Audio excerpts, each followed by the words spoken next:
Drop it.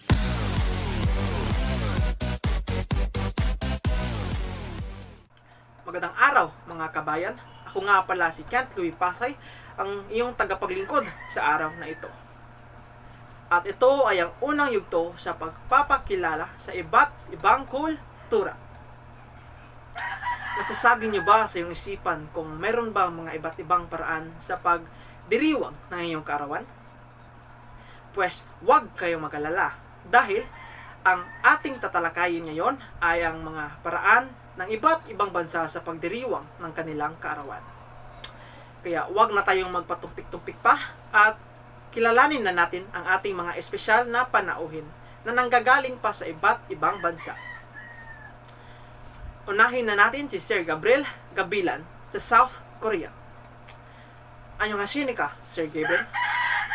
Annyeonghaseyo, my name is Gab and I'm from Korea.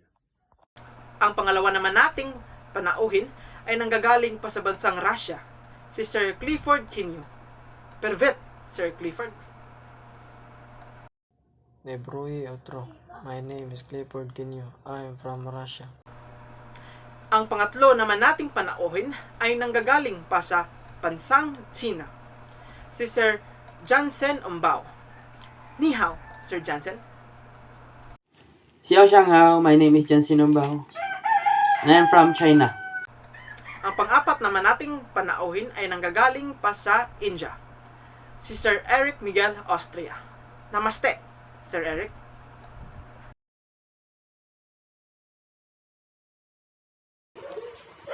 सभी को नमस्कार मेरा नाम है Eric Miguel Austria from India.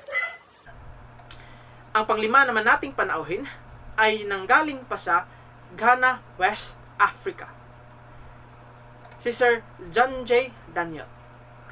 Good day, Sir John J. Good day, everyone. My name is Janji Danyat, and I'm from Ghana, Western Africa. At ngayon ay alam na natin ang mga bansa na kabilang sa ating panayam. Kaya wag na natin itong patagalin pa at unahin na natin sa pagpapakilala sa kanilang kultura si Sir Gabriel Gabilan sa South Korea. Ang paraan ng pagdiriwang ng kaarawan sa aming kultura ay maaaring mahiwalay sa dalawang selebrasyon na kung saan kami ay sumusunod sa Western culture na ipinagdiriwang namin ang aming kaarawan sa araw ng aming kapanganakan. At pagsasapit ng bagong taon naman ay lahat kami ay tinuturing na mas matanda ng isang taon. May iba't ibang paraan rin ng pagdiriwang sa aming Western culture. Sa mga bata at matanda, maaaring magkaroon ng pamilya ng maliit na intimate party kasama ang pamilya o ilang kaibigan para sa aktwal na kaarawan ng isang bata. Sa mga nakakatanda naman ay maaari silang lumabas at mag-aya ng mga kaibigan para uminom ng alak. Ang tawag sa popular na alak na ito ay soju, na kalimitan ay ginagawa rin sa aming bansa. Ang tradisyonal rin namin kinakain sa araw ng aming kapanganakan ay ang myeokguk. Ito ay Korean seaweed soup o natawag rin na birthday soup. Ang pagkakaroon ng seaweed soup sa kaarawan ay isang paraan para maalala at pahalagahan ng mga tao ang pagmamahal at pag-aalaga ng aming mga ina. Sa bagong taon naman ay tinuturing namin itong pinakamahalagang pagdiriwang dahil lahat kami sa Korea ay nagiging mas matanda ng isang taon. Kahit na ang isang batang ipinanganak sa araw bago ang bagong taon ay itinuturing na isang taon na mas matanda dahil tinuturing namin ang isang taon sa sinapupunan bilang pagbibilang sa kanilang edad. Kaya lahat ay isang taong gulang sa pagsilang pa lamang. Meron din kaming tradisyonal na pagkain sa bagong taon na tinatawag na tteokguk, na kapag maubos mo ay mas matanda ka na ng isang taon. Meron din kaming mga malalaking kaarawan sa may mga espesyal na pagdiriwang. At ito ay ika-100 na kaarawan. Unang kaarawan, ika-60, ika-70, at ika-80 kaarawan. Yun lamang po. Salamat. Maraming salamat, Sir Gabriel. Yan pala ang kaibahan ng tradisyon sa South Korea. Kung sa Pilipinas ay iisang beses lang tayong nagdidiwang ng ating kaarawan, ay 2 beses naman palang nagdidiriwang ang mga tao sa South Korea. At ngayon ay alamin naman natin ang tradisyon sa Russia. Ang aming paraan sa pagdiriwang ng aming kaarawan ay mayroon tulad rin sa iba't ibang bansa, na kung saan kami ay may salo-salo at meron kami mga handang pagkain, pero meron din kaming kaibahan sa tradisyon at ugalian. Una, hindi kami magdiwang ng kaarawan bago ang itinakdang pitsa dahil ito ay malas. Kadalasan din naming ipagdiwang ang aming kaarawan sa katapusan ng linggo dahil lamang sa karamihan ng mga tao ay malayang dumalo sa katapusan ng linggo. At pag nagligtas kami ng isang panganib ng aksidente sa aming buhay, ay magdidiwang kami ng pitsang iyon ng aming pangalawang kaarawan. Ayon din sa mga nakatatanda na ang pagdiriwang ng ika-4 na kaarawan ay magsisilbing bad omen dahil ayon sa mga Christian belief na ang ika-4 na araw pagkatapos ng libing ay doon lalabas ang kaluluwa ng namayapa. Meron din kaming nagawa na popular na version ng kantang Happy Birthday na karaniwang kinakanta sa kaarawan dito sa Russia, at iyon ay Chekburashka. Tradisyon din namin hilain ang tinga ng taong may kaarawan sa bilang ng kanyang nakumpletong taon. Hindi rin mawawala ang aming tradisyon ang pagtaas na kung saan isang tao sa pangkat ang nagsimulang magkwento tungkol sa taong may kaarawan. Sir Clifford, Sir, may tanong po ako. Ano ang mga kadalasang handa nyo dyan pag may kaarawan? Ang mga tradisyonal na pagkain na inalahad dito ay isdang na pwedeng maging adobo at pinausukan. Meron din kaming potato at beet salad at marami pang iba na gustong at hinihiling ng taong ng may kaarawan. Hindi rin mawala ang birthday pie na palaging nasa handaan sa selebrasyon na karaniwang matamis at puno ng prutas na kadalasang may naglalagay na pangalan sa taong may kaarawan sa ibabaw ng pie. Maraming salamat, Sir Clifford. Talagang naiiba ang Russia dahil hindi natin akalain na nagdidiriwang rin pala sila kapag sila ay nakaligtas sa isang malubhang trahedya. At ngayon ay alamin naman natin ang paraan ng China. Ang aming kultura at paniniwala dito sa China ay iba sa nakakarami. Dahil kinakalkila namin ang aming edad ayon sa kalendaryong lunar, na nangangahulugan na kapag ang bata ay pinanganak dito sa China, ay siya ay magiging taong gulang kaagad. Nagdiriwang ang mga batang Chino dito ng kauna nilang kaarawan pag sila ay nagiging 2 taong gulang pa lamang. Meron rin kaming tradisyon dito na tinatawag na Xia Xiao na pinapaligiran namin ng mga simbolikong bagay na ang bata para mahulaan namin kung ano ang kinaharap ng batang iyon. Kagaya ng pag ang bata ay lumapit sa pera ay pinaniniwalaang siya ay magiging mayaman sa kanyang paglaki. At pag siya ay lumapit sa isang flauta ay magiging nalubasa sa larangan ng musika. Maaari mo ring namang malaman ang edad ng aming nakakatanda sa pamamagitan ng pagtanong kung ano ang kanilang zodiac sign. Sa aming tradisyon naman ay itinuturing na pinakamahalaga ang ika-60 na kaarawan dahil ito ay sumusimbolo sa buong pag-ikot ng ating buhay sa edad na ito.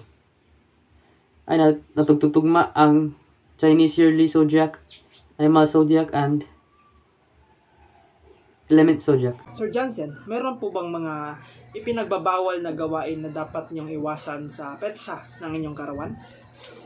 Oo, mayroon din kaming mga pinagbabawal na kagawian sa aming karawan. Katulad ng sa pagregalo ay dapat ang nagtatanggap ay hindi kailangan mag-unwrap ng regalo sa harap mo. Dahil sinasaalang nito na mas pinalagahan nila ang regalo salit na sa taong nagbigay nito. Meron din kaming mga karawang pinagbabawal na nakadepende sa kasarian.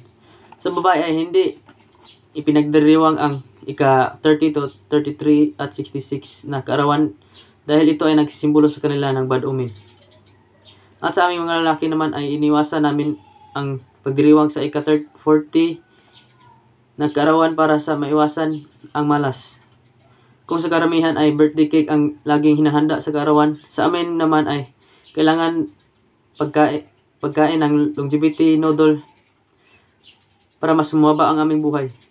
Kailangan hindi ito makagat dahil sumisimbolo ito ng mahabang buhay at ang pagsira ng mga ito ay parang nangangahulugang mabilis mong maputulin ang haba ng iyong buhay.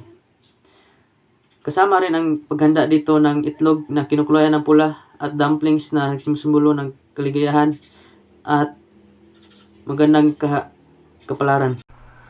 Maraming salamat, Sir Johnson. Kaya kung meron kayong plano na pumasyal sa iba't ibang bansa, ay maganda kung susubukan nyo rin ang longevity noodles sa bansang China. At ngayon ay alamin naman natin ang paraan sa India. Ang aming paraan sa pagdiriwang ng kaarawan dito sa India ay pinaghalong tradisyonal na Hindu at kasanayan sa kulturang kanluranin na nalikha ng isang kawili-wili at panibagong kaugalian na natatangi sa bansang ito. Nagsimula kami sa maagang pagbisita sa aming templo ng alas 4 ng umaga upang manalangin at magbigay pagpaalala sa mga pari para sa magandang kakapalaran. Sa darating na taon, ang damit naman na sinusuot dito ng taong may karawan ay mga matitingkad na kulay at dapat bago. Pagkatapos ay nanalangin ulit kami sa bahay na tinatawag na puha, na karaniwang pinamumunuan ng pinakamatandang babaeng miyembro ng aming pamilya, na kung saan ay nilalagay ang tika na gawa sa kanin na hinaluan ng ghee o yogurt, at merong ring colored powder na inilalagay sa noo sa taong may kaarawan. Tapos ay magsisimula na ang pinakamasaya naming gawain at iyon ay ang pagpapakain ng birthday cake. Nasisimulan ito sa paghiwa ng cake sa taong may kaarawan at ipinapakain ito sa pinakamalapit at pinakamamahal na miyembro ng aming pamilya. Saka ililipat rin sa iba pa at bilang kapalit ay papakain naman ng pamilya at mga bisita ang cake sa taong may kaarawan. Bago rin namin ipapakain sa mga bisita ang mga pagkain ay pinapakain muna namin sila ng isang matamis na lado na parang hugis bulan na gawa sa harina at asukal. Maraming salamat, Sir Eric. Masasabi talaga natin na ang mga tao sa India ay relihiyoso dahil hindi pa rin nila nakakalimutan ang pananampalataya at ang pagpapasalamat sa kanilang Diyos. Kaya alamin naman natin ang paraan sa Ghana. Kung sa iba ay may cake at mga kandila, dito naman sa Ghana ay sinurpresa kami ng aming mga magulang sa almusal ng isang espesyal na pagkain na tinatawag na oto. Ang pagkain nito ay isang patty na gawa sa dinurog na patatas at itlog na prito na palm oil. Tradisyon dito sa amin na magluto ng photo sa isang malaking palayok para makakain ng almusal ng aming member ng aming pamilya. Pagkatapos nito ay maghahanda na kami ng pagkain na tinatawag na kiliweli para mabigyan namin ng aming mga bisita ng hapunan. Sir John J, meron po ba kayong mga tradisyon na karaniwang ginagawa nyo sa petsa ng inyong kaarawan? Meron po, kasi taon-taon ng mga tao dito sa amin na tinatawag na asanti ay nagdidiriwang ng krada na mga ngahulugang araw ng kaluluwa. Ang pagdiriwang na ito ay magsasangkot ang isang ritual ng paglilinis ng nilayon upang malinis ang panloob na kaluluwa. Ayun lang po. Salamat. Maraming salamat, Sir John J. Dito talaga natin nalalaman sa kanilang kultura na kahit maliit lang ang pagsasalo-salo, ay ang importante ang masaya at nagkakaisa ang kanilang pamilya. At yun lamang po. Maraming salamat sa inyo at sa ating espesyal na panauhin. At sana'y meron kayong natutunan sa yugtong ito. Maraming salamat. Ang tungkulin namin sa yugtong ito ay para mas mapalawak ang isipan ng mga tao sa mga kultura na nasa kanilang paligid. Kasi ang mundo ay puno ng iba't ibang kultura na nakaka-impluwensya sa ating kaisipan at pananaw. Kaya ang kahalagahan ng pagkilala sa iba't ibang kultura ay paraan para mas mabigyan tayo ng kamalayan sa iba't ibang tradisyon at kaugalian, at para rin mas mapalawak ang ating isipan tungkol sa iba't ibang gawain at mga pananaw sa ating paligid. Kapag mayroon tayong malawak na kaalaman tungkol sa iba't ibang kultura, ay mas madali na lang natin makakasalamuha at matuto ang mga tradisyon at mga pananaw sa iba't ibang kultura. Ang ating multicultural na komunidad ay hindi hadlang para sa pakikipag-isa sa ating mga mamamayan, dahil mas napapalawak pa natin ang ating puso't isipan kapag marunong tayong tumanggap sa pagkakaiba ng ating tradisyon, paniniwala at kultura. Ito rin ay paraan para mas maging maalam tayo sa ating kapaligiran at sa ating komunidad. At saka kapag tayo ay magkakaisa, ay maaari tayong makabuo ng iba't ibang at panibagong ideya na maaring makatulong sa atin at sa ating komunidad. Sa kadahilanan na meron tayong nakukuha ng mga panibagong impormasyon na nanggagaling sa mga iba't ibang pananaw na pwede nating pagsamahin para mas makakabuo tayo ng pinakawastong paraan para sa pagkakaisa ng ating kultura. Yun lamang po. Maraming salamat. Drop it.